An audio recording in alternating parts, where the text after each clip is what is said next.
Hallo und willkommen zu unserer Serie Mein Laptop von innen. Hier möchte ich euch in einem schnellen Überblick zeigen, wie ihr den Akku tauscht und wie ihr an die wichtigsten Komponenten herankommt, wie SSD, RAM, Lüfter. Ich zeige euch dabei das Innenleben des Laptops. Ich zeige euch auch, was es an Tipps und Tricks noch gibt, was ihr vielleicht beachten müsst. Und dass es im Grunde genommen nicht so schwer ist, einen Laptop aufzuschrauben und an die einzelnen Komponenten heranzukommen. Legen wir los.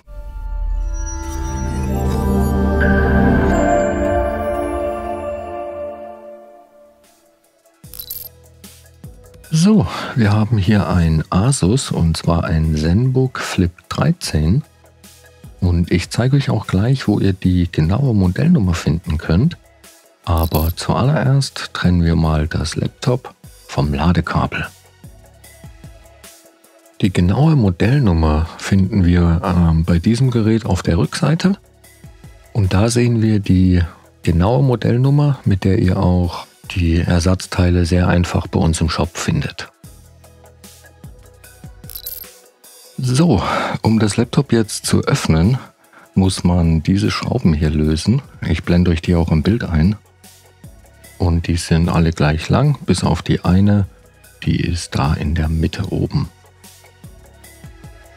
Ich habe dafür ein Universalwerkzeugset benutzt. Das sind die gängigsten Aufsätze und auch Schrauben mit dabei, sehr praktisch. Ich verlinke euch das auch in der Videobeschreibung, falls ihr da Interesse habt. Und ja, als Aufsatz nehme ich hier ein T5, da das alles Torx-Schrauben sind.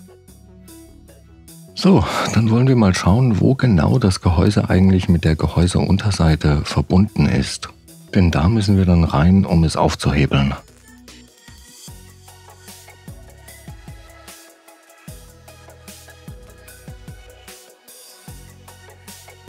Und hier zum Beispiel kann man das sehr gut sehen. Zum Aufmachen des Gerätes benutze ich hier einen dünnen, flachen Metallgegenstand. Und dann schaue ich mal, wo ich am besten reinkomme, um eine Öffnung zu kriegen.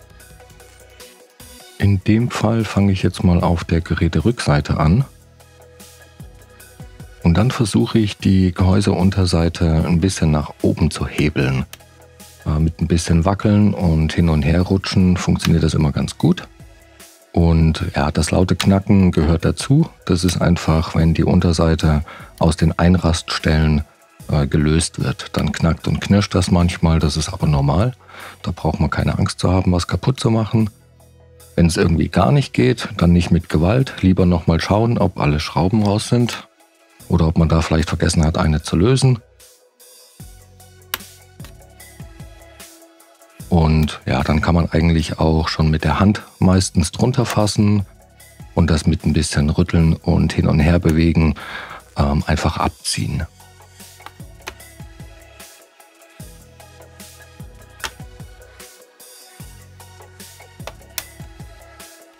So, jetzt da wir die Unterseite gelöst haben, könnt ihr sie auch mal von innen sehen.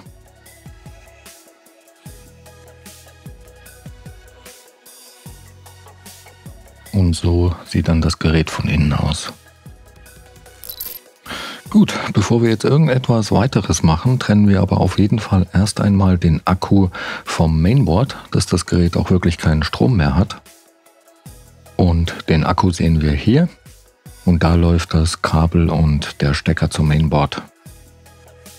Der Stecker funktioniert in dem Fall so, dass man erst diese silberne Brücke hier so ein bisschen nach oben schieben muss. Die gibt den Stecker frei. Und dann kann man den von unten nach oben einfach raushebeln. Gut, um jetzt den Akku zu tauschen, muss man nur diese Schrauben hier lösen. Und ja, dafür wechseln wir auch den Aufsatz zu einem PH0, da das ganz normale Kreuzschrauben sind.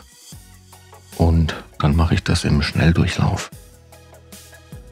Und danach kann man den Akku auch einfach nach oben hin aus dem Gerät nehmen und gegebenenfalls durch einen neuen ersetzen.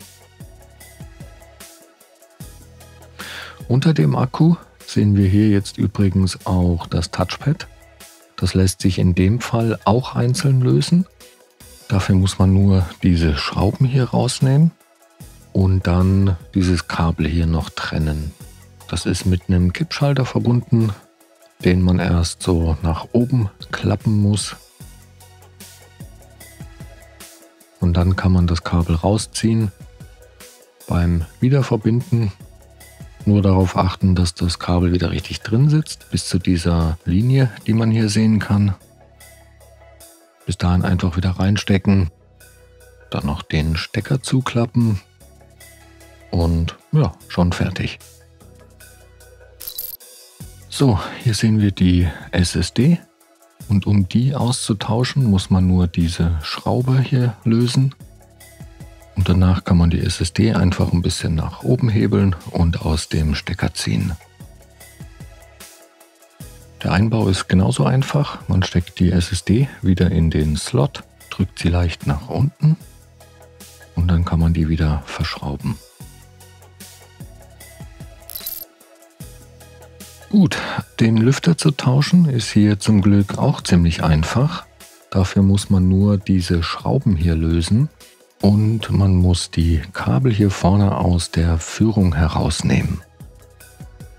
Und man muss natürlich das Lüfterkabel selber auch noch vom Mainboard trennen. Dazu noch ein Tipp, die sind relativ dünn, die Kabel, da würde ich nicht direkt dran ziehen.